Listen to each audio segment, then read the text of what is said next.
Everyone, दोस्तों आज की इस वीडियो में हम कॉर्पोरेट गवर्नेंस बीकॉम प्रोग्राम या बीकॉम ऑनर्स के सेमेस्टर 6 के इम्पोर्टेंट क्वेश्चंस डिस्कस करने वाले हैं। आइए पहले हम सिलेबस का एक ओवरव्यू देख लेते हैं, उसके बाद क्वेश्चंस की बात करेंगे। सबसे पहले तो प्रोग्राम और ऑनर्स दोनों के लिए सेम सब्जेक्ट है, सेम सिलेबस है, तो क्वेश्चंस भी सेम रहेंगे। अब ये जो सब्जेक्ट है कॉर्पोरेट गवर्नेंस, कॉर्पोरेट गवर्नेंस का मतलब दोस्तों ये होता है कंपनी के जितने भी सारे काम होते हैं वो अच्छे तरीके से हो पाएँ। हर एक लेवल का जो काम होता है उसको गवर्न करने को बोलते हैं कॉर्पोरेट गवर्नेंस। ये मैनेजमेंट से थोड़ा अलग है क्योंकि मैनेजमेंट हर एक चीज़ को हैंडल नहीं कर सकती है, ठीक है, खासकर लीगैलिटीज़ को। तो इसलिए कॉर्पोरेट गवर्नेंस का जो टर्म है मैनेजमेंट से थोड़ा हायर लेवल का है। अब इसका जो पहला यूनिट है वो आपका बेसिक है। कॉर्पोरेट गवर्नेंस के बारे में आपको पढ़ना है, ये क्या होता है, इसकी इम्पोर्टेंस क्या होती है, अलग अलग प्रिंसिपल्स क्या होते हैं और अलग अलग थ्योरीज़, यानी कि अलग अलग तरीके से अलग अलग लोगों ने कॉर्पोरेट गवर्नेंस को डिफ़ाइन करा है, वो पढ़ना है। और इसके कुछ मॉडल्स हैं वो आपको पढ़ने हैं पहली यूनिट में। दूसरी यूनिट में recent issues and challenges of corporate governance. दूसरी यूनिट में तो पहले तो ये बेसिक से शुरुआत करते हैं, कॉर्पोरेट गवर्नेंस के जो अलग अलग डायरेक्टर्स होते हैं उनकी फ़ीचर्स क्या होती हैं, रिस्पॉन्सिबिलिटीज़, और इसका जो मेन कंसर्न है वो कॉर्पोरेट गवर्नेंस के अंदर आने वाले चैलेंजेस और इश्यूज़। जैसे विसल ब्लोइंग है, विसल ब्लोइंग कॉर्पोरेट गवर्नेंस को किस तरीके से सपोर्ट करता है, यानी कि कंपनी के अंदर हो रही गड़बड़ियों को बाहर लेकर आते हैं विसल ब्लोअर जो होते हैं। और इनसाइडर ट्रेडिंग, एक illegal insider trading corporate governance के लिए क्या कमी आ सकती है, वो चीज़ें आपको समझनी है। तो इनसाइडर ट्रेडिंग को डील करना, शेयर होल्डर एक्टिविज़म है इसमें, इंस्टीट्यूशनल इन्वेस्टर है, क्लास एक्शन सूट है, और इसमें कॉर्पोरेट सोशल रिस्पॉन्सिबिलिटीज़ है जो आप पढ़ने वाले हो। फिर यूनिट 3 है ग्लोबल कॉर्पोरेट फेलियर्स और इंटरनेशनल कोड्स। दुनिया के लेवल पर जो अलग अलग बड़ी बड़ी कंपनीज़ हैं उनके फेलियर के बारे में आपको पढ़ना है। इसमें BCCI यूके है, मैक्सवेल यूके है, और एनरॉन USA है, वर्ल्डकॉम USA है, विवेंदी फ्रांस है, लेमन ब्रदर्स है। तो इनके बारे में आपको पढ़ना है। और सिमिलरली इंटरनेशनल कोड्स, यानी कि इंटरनेशनल लेवल पर ही कौन से ऐसे कानून बनाए गए हैं कॉर्पोरेट गवर्नेंस को रन करने के लिए, या यूँ कहें कौन से ऐसे कानून बनाए गए हैं जिससे कंपनीज़ क्या कर रही हैं क्या नहीं कर रही हैं उसको रेगुलेट करा जाए। फिर unit 4 corporate governance regulatory framework in India. ये इंडिया के संदर्भ में कौन कौन सी कमिटीज़ वगैरह बनाई गई हैं, कौन कौन से फ्रेमवर्क बनाए गए हैं जो किसी कंपनी को रेगुलेट करते हैं, गवर्न करते हैं। और लास्ट में corporate failures and scam in India. Bharat के अंदर कॉर्पोरेट फेलियर्स क्या क्या हुए हैं, स्कैम हुए हैं, जिसमें किंगफिशर एयरलाइंस है, PNB हीस्ट है, ठीक है, ICICI बैंक का है, येस बैंक का है। तो ये सब चीज़ें हैं जो आपको इस सिलेबस के अंदर पढ़नी है। हर एक यूनिट इम्पोर्टेंट है और आप लोग देख लीजिए इस सिलेबस को। नाउ अब हम इसके क्वेश्चंस डिस्कस करते हैं। पहला क्वेश्चन हमारे पास है, what do you mean by the term corporate governance, why there is a need of corporate governance. भाई कॉर्पोरेट गवर्नेंस आप क्या समझते हो और इसकी ज़रूरत क्यों पड़ी कॉर्पोरेट गवर्नेंस की, ये आपको बताना है। डिफ्रेंशिएट करना है मैनेजमेंट और गवर्नेंस में, ठीक है। What are the key players in corporate governance. Corporate governance के अंदर अलग अलग लोग होते हैं, बोर्ड ऑफ डायरेक्टर हो गया, चीफ एग्जीक्यूटिव ऑफिसर हो गया, या और भी अलग अलग लोग होते हैं, तो उनके बारे में आपको बताना है। इसके अलावा what is the idea behind stewardship theory of corporate governance, explain the assumption and argument behind the theory. तो ये एक थ्योरी है कॉर्पोरेट गवर्नेंस की, उसके बारे में आपसे पूछा जा रहा है।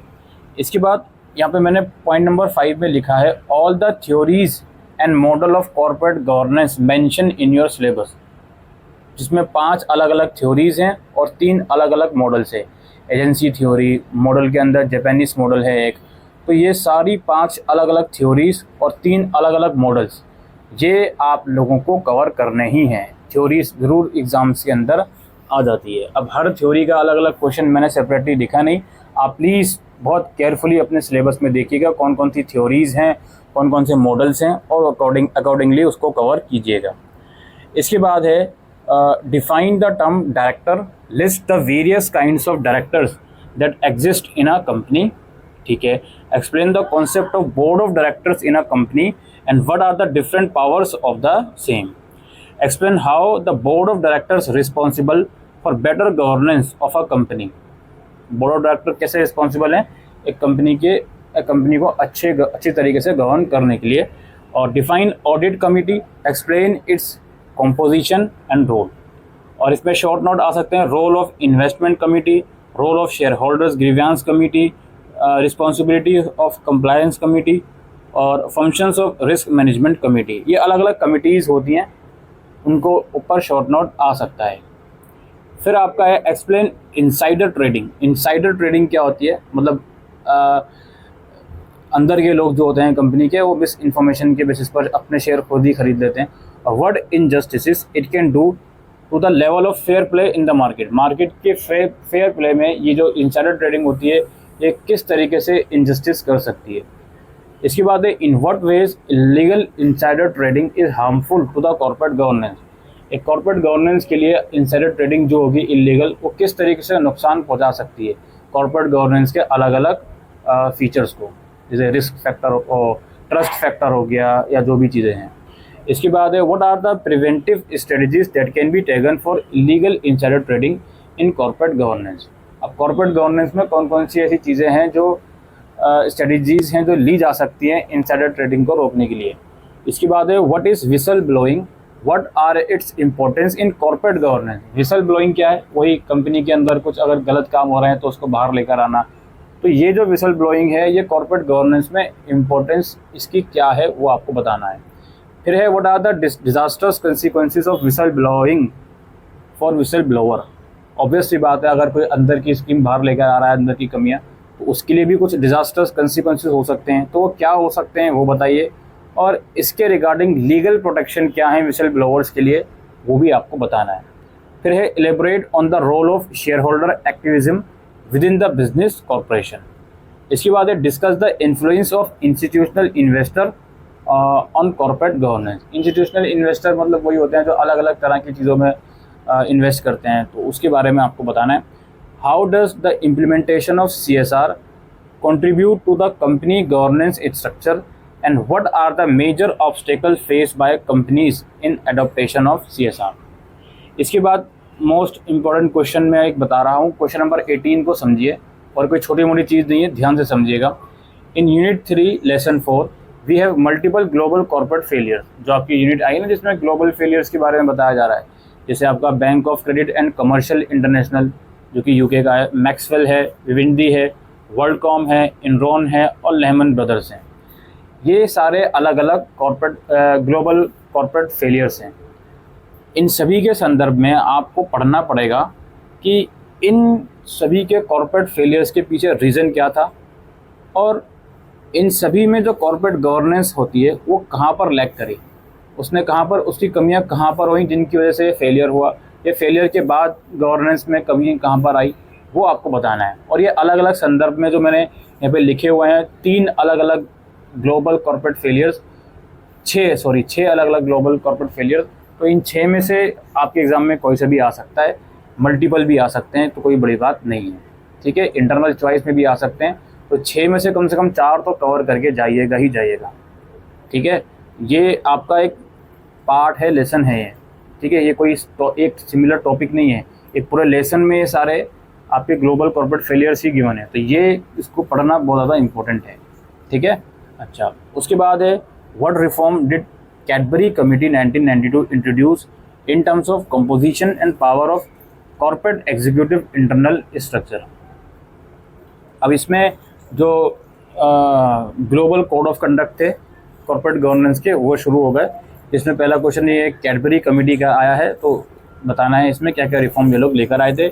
Discuss the Sarbanes-Oxley Act 2002 and effectiveness solution for corporate fraud and how companies did take compliance with the Sarbanes-Oxley Act। ये क्वेश्चन जो मैं डिस्कस कर रहा हूँ ये आपके स्टडी मटेरियल में भी मेंशन है, एज इट इज़ मैंने उठाए हैं, क्योंकि मुझे नहीं लगता है इसमें कोई चेंज करने की ज़रूरत है।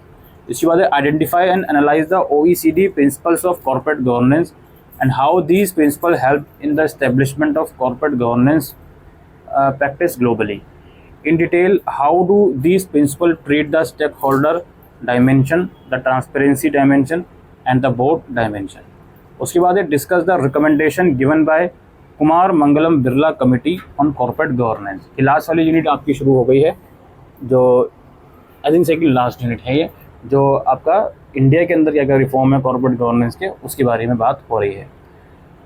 List the recommendation presented by Narayana Murthy committee form to review corporate governance in India, और what are the features and principles of SEBI's LODR regulation, और list the key recommendation of the Kotak committee constitute by SEBI. उसके बाद 26 question है, ये आपका scam वाला शुरू हो गया। इंडिया के अंदर क्या क्या स्कैम हुआ है। Based on the Satyam computer services case, assess how fraudulent financial practices in the company brought about one of the most massive corporate scandals in India. The learning that emerged from this case can be used to enhance corporate governance. तो ये आपको बताना है कि ये जो सत्यम computer case था, इसके बेसिस पर आपको बताना है कि ये फाइनेंशियल प्रैक्टिस जो होती हैं, इसमें फ्रॉड वगैरह किस तरीके से हो जाता है, ये आपको बताना है। फिर है, it is well documented that the kingfishers airline collapse and understanding the reason for its demise is important. In particular, the inefficient control of finance, regulatory bodies' action and or inaction, as well as governance. What was the contribution of the weak corporate governance toward its collapse, and what was the position of the stakeholders with regards to its failure? उसके बाद है, explore the PNB hist and analyze the governance deficiencies, including internal legal compliance and regulatory compliance that led to opportunities for massive fraud to take place, which banking regulation and procedure would make it physically impossible for such fraudulent acts to occur. Basically बताना है कि क्या क्या कमियां हुई थी जिसकी वजह से PNB का घोटाला हुआ था, और फिर ये भी बताना है कि कौन सी ऐसी रेगुलेशन है जो बैंक वगैरह ले सकते हैं ताकि ये जो चीज़ें हैं इन फ्यूचर ना हो पाएँ। Explore the IL&FS group crisis and determine the government issues associated with the corporate and firm that led to the dramatic collapse of the group. What impact did the absence of transparency, risk control, and regulatory supervision have on company performance, and how did this ultimately result in a financial crisis? Again, इसके सारा जो भी इनका fraud वगैरह हुआ था उसके बारे में बताना है, और क्या इसका इम्पैक्ट रहा कि इनके पास ट्रांसपेरेंसी नहीं थी, रिस्क कंट्रोल सिस्टम नहीं था, तो इसका इम्पैक्ट कंपनी के परफॉर्मेंस के ऊपर क्या हुआ। इसके बाद लास्ट क्वेश्चन है, briefly identify and examine the corporate governance issues that affect the operation of ICICI bank and those of yes bank. Briefly identify and examine the corporate governance issue that affect the operation, यानी कि corporate governance में कौन सी ऐसी खामियां थी जिनकी वजह से ICICI और येस बैंक के ऑपरेशन में इम्पैक्ट हुआ, with special emphasise on agency problem and absent restraint. How did these problem erode investor confidence, and what changes in corporate governance practices might prevent such occurrence in future. तो बताना है कि उनकी कमियों की वजह से क्या आगे दिक्कत हुई इन्वेस्टर को, और फिर कैसे इन कमियों को दूर करा जा सकता है कॉर्पोरेट गवर्नेंस में, ये भी आपको बताना है। ठीक है, तो ये पूरा एनालिसिस आपको करना पड़ेगा, उसको पढ़ना पड़ेगा, उसके बेसिस पर ही आप ये क्वेश्चन कर पाओगे। ठीक है, तो इस सब्जेक्ट के अंदर थोड़ा सा मैं कहूँगा पढ़ने वाली चीज़ें ज़्यादा हैं। इसमें लास्ट की कुछ 2-3 यूनिट ऐसी हैं जिनमें आपको सारा केस पढ़ना पड़ेगा जी, उसको बिना पढ़े आप आंसर नहीं दे सकते, सिंपल सी बात है। ये कोई ऐसा बॉम्ब जैसा सब्जेक्ट नहीं है कि आप बिना पढ़े आंसर लिख कर आ जाओ। कुछ 30 क्वेश्चन थे कॉर्पोरेट गवर्नेंस के जो हमने प्रिपेयर करे हैं, और पूरी उम्मीद है कि आप अगर ये क्वेश्चन प्रिपेयर करके जाओगे तो बहुत अच्छे मार्क्स के आप लोग पास हो जाओगे कॉर्पोरेट गवर्नेंस के एग्ज़ाम में। आप लोग हमारा टेलीग्राम ग्रुप ज्वाइन कर सकते हो, लिंक डिस्क्रिप्शन बॉक्स में मिल जाएगा। अभी के लिए वीडियो में इतना ही। Thank you.